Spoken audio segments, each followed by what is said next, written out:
यह आदमी जेल से भागने के लिए 5 लीटर पानी एक साथ पी लेता है और एक्सरसाइज करना चालू कर देता है। फिर वो पूरे दिन अपनी पेशाब को रोके रखता है क्योंकि उसे वार्डन के आने का इंतजार था। अब जैसे ही वार्डन राउंड पर होता है तभी यह पेट खराब होने का बहाना बनाकर वार्डन के जूतों के ऊपर उल्टी कर देता है, जिसके बाद जाहिर तौर पर इसे जेल के डॉक्टर के पास ले जाया जाता है। अब वहाँ यह आदमी नर्स से पेशाब का बहाना करने लगता है, इसलिए वो एक कैदी को उसकी मदद के लिए उसके साथ भेज देती है। लेकिन नर्स को क्या पता था जिस कैदी को उसके साथ भेजा है वो उसी का साथी है। अब जैसे ही ये दोनों टॉयलेट में घुसते हैं तो सबसे पहले ये ड्रिप को डस्टबिन में फेंक देते हैं और उसके ऊपर अपना पोछा रख देते हैं, जिसके बाद जेम्स सीट पर चढ़ जाता है और ऊपर का एक बॉक्स खोलकर उसमें से एक लोहे की रोड निकाल लेता है जो उसने पहले से ही वहाँ रखी होती है। अब जेम्स और उसका साथी हैंड वॉश मशीन को निकालकर बाहर आ जाते हैं। फिर जाने से पहले वो उसे उसकी जगह पर लगा देता है। अब दोनों उस रास्ते से जेल के वर्क रूम में आ जाते हैं। फिर वो वहाँ से एक लोहे का बॉक्स लेते हैं जो उन्होंने पहले से वहाँ बनाकर रखा होता है। अब वो उस बॉक्स ले जाकर फूड ट्रक के नीचे लगा देता है। पुलिस आने से जब गाड़ी को चेक करती है तो वो उन्हें नहीं पकड़ पाती। अब ये दोनों इस जेल से बाहर आ जाते हैं। जेम्स के बाहर आते ही जेल में हंगामा शुरू हो जाता है, इसलिए वहाँ के सारे गेट्स बंद कर दिए जाते हैं क्योंकि यह सब जेम्स की चाल थी। ये कैदी सिर्फ पानी पीकर जेल से भागने में कामयाब हो गया है। जब जॉन अपने साथी के साथ लकड़ी के बॉक्स को ट्रक के नीचे लगाकर छुपता है, इसके बाद दोनों जेल से भागने में कामयाब हो जाते हैं। अब ये ट्रक एक गैस स्टेशन पर जाकर रुकता है।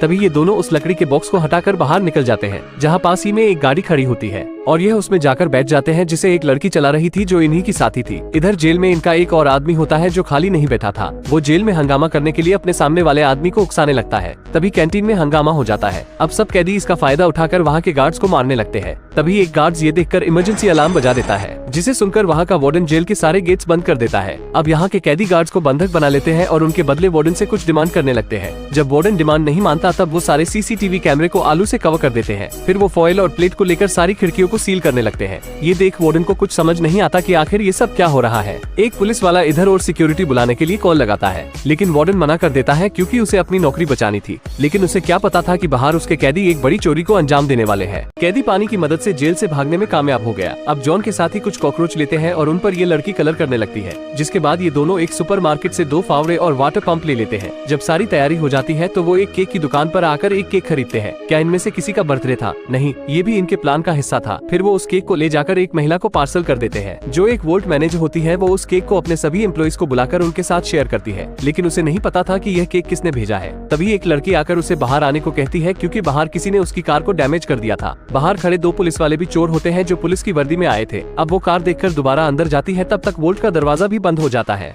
जिसके अंदर बचा हुआ केक भी रह जाता है। फिर जॉन के साथ ही रात में वर्कर की ड्रेस पहनकर टनल में जाते हैं जो तिजोरी के पास होती है। अब वो एक कैश फ्लो पाइप को निकालकर उसमें सभी कलर के कॉकरोचेस को डाल देते हैं। जब अगले दिन वोल्ट खुलता है तो वोल्ट मैनेजर डर जाती है क्योंकि उसके बचे हुए केक पर सैकड़ों कॉकरोच चल रहे थे।